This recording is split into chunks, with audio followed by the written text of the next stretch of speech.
What's up, everybody? It's your girl, MsTeeTalk. I am here with the young Atlas. So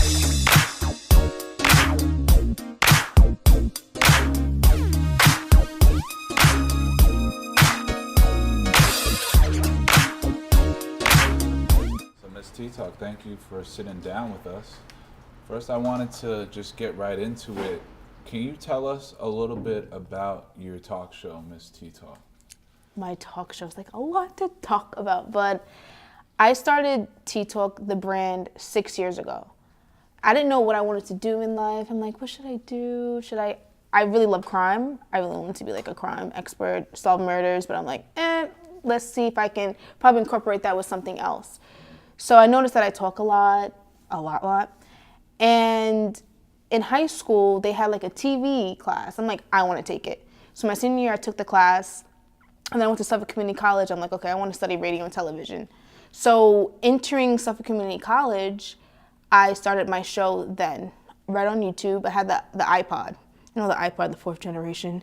And I was recording on there, like editing.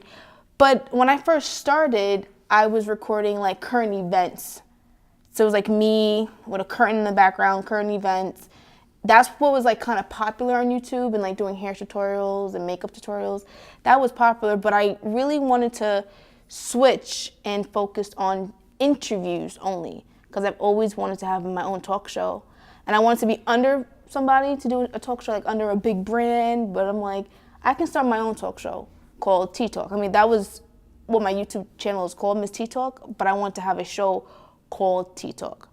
So after Suffolk, I graduated and I went to Brooklyn College, which was a great experience, so great. I got my bachelor's in radio and television in 2017. So after that, I'm like, I'm doing my show, I am ready to go.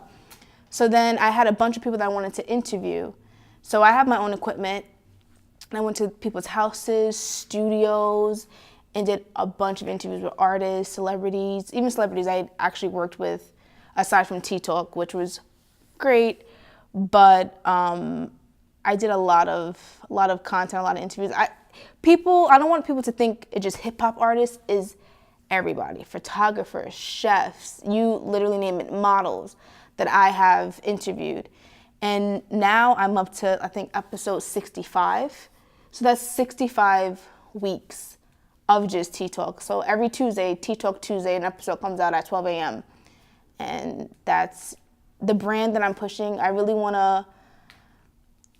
from Long Island, so I really want to show Long Island love. There's so much talent in Long Island. But I really feel like we should support each other. Like coming out here to Harlem, I'm like, oh my God, you guys are so supportive, and like it's crazy.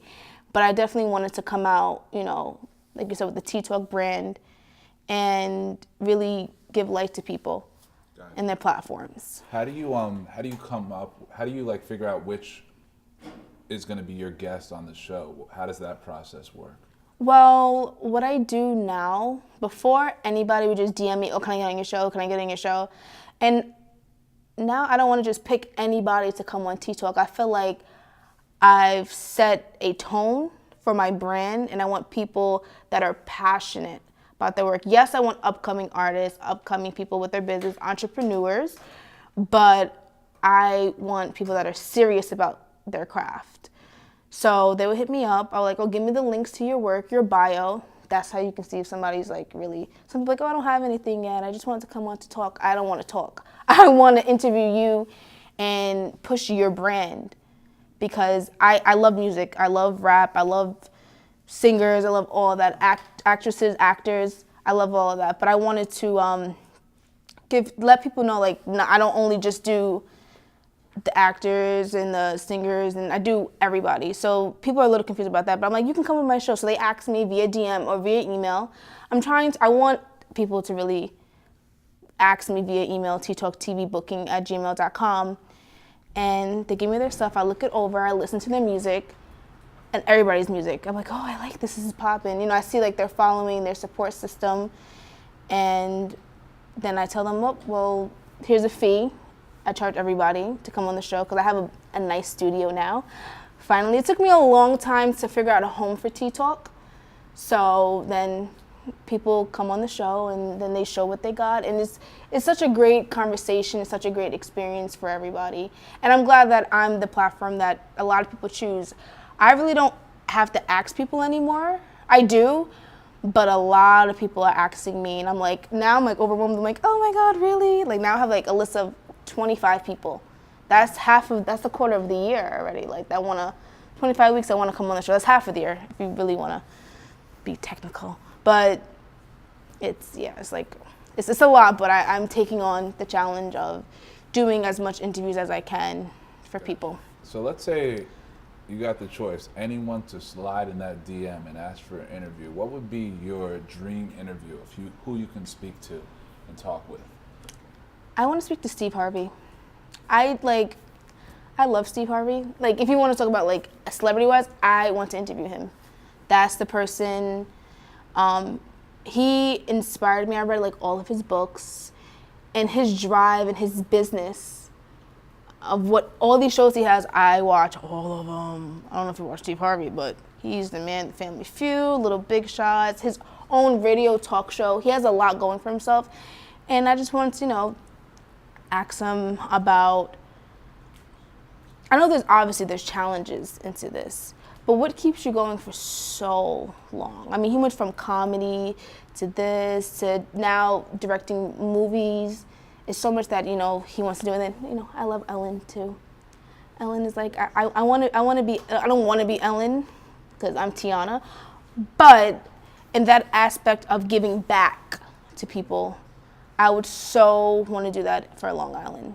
And I would so want to interview Ellen and Steve Harvey. Ellen and Steve Harvey, yes. Those are some of your like talk show idols. Yes, influencers. Right. Influencers. Right. I love them. So in terms of like artists, because you interview a lot of artists on your show, what are some artists that you would maybe also want to have the chance to interview? Like I know you like hip hop. Artists? Oh, yeah. Artist wise? Right. Who? To make it easier, hip hop artists. Hip hop artists. I would want to, this might sound like, oh my goodness, but Cardi B. Mm-hmm. She's interesting and it would be challenging, but I would want to see how that would work with me and Cardi on the stage and interviewing her. For sure. About, her life. I memean, she's from New York and everything that she's been through. Cardi. I don't want to be cliche and say Beyonce. I mean, everyone wants to interview Beyonce. Yeah. If I ever got... I think Cardi would be very but Cardi would be entertaining, and like I said, it would be really interesting of interviewing Cardi B. And she's still, to me, I mean, she's made it, but she's still up and coming. She has maybe 2-3 years in, not just mixtape wise, but now touring. She has a baby, all this other stuff. Her little divorce with Offset. Like, everything is, crazy. I would so want to sit down with her and talk about a lot. So I see that you're very ambitious. What are some, and we just started 2019, what are some of your goals for this year, what you want to accomplish?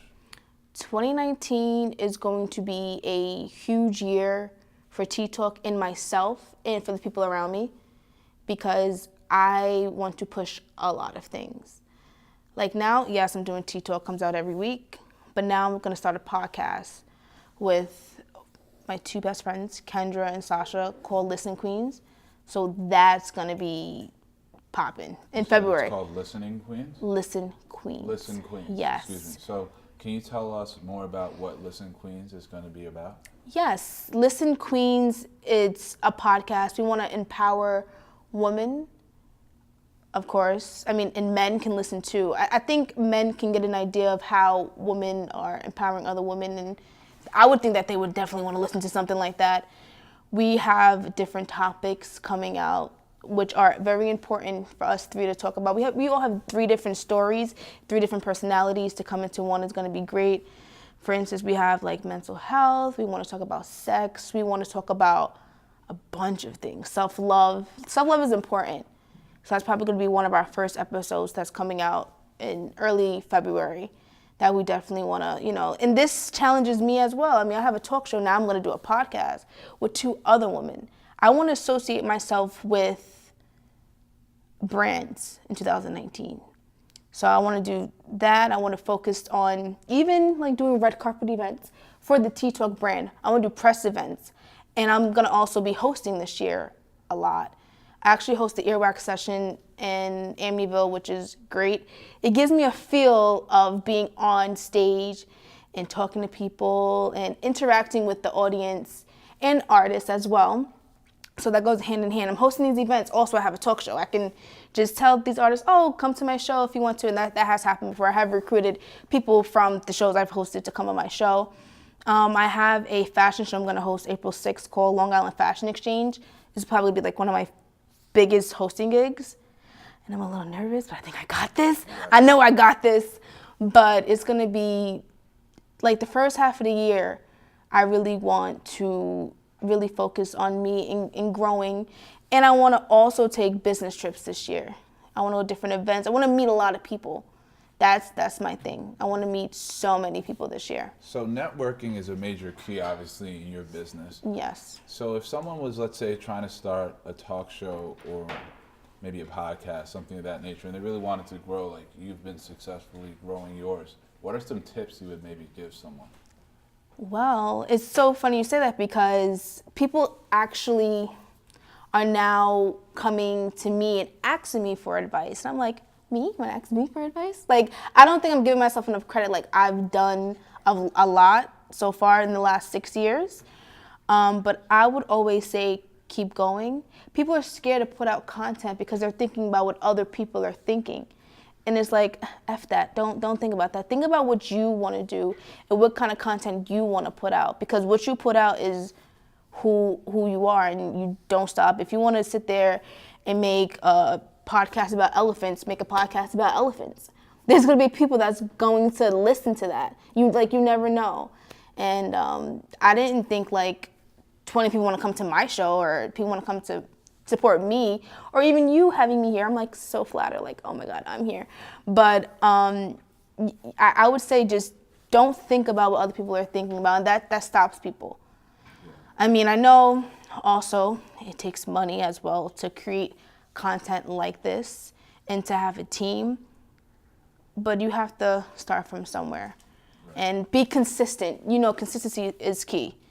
Be consistent always.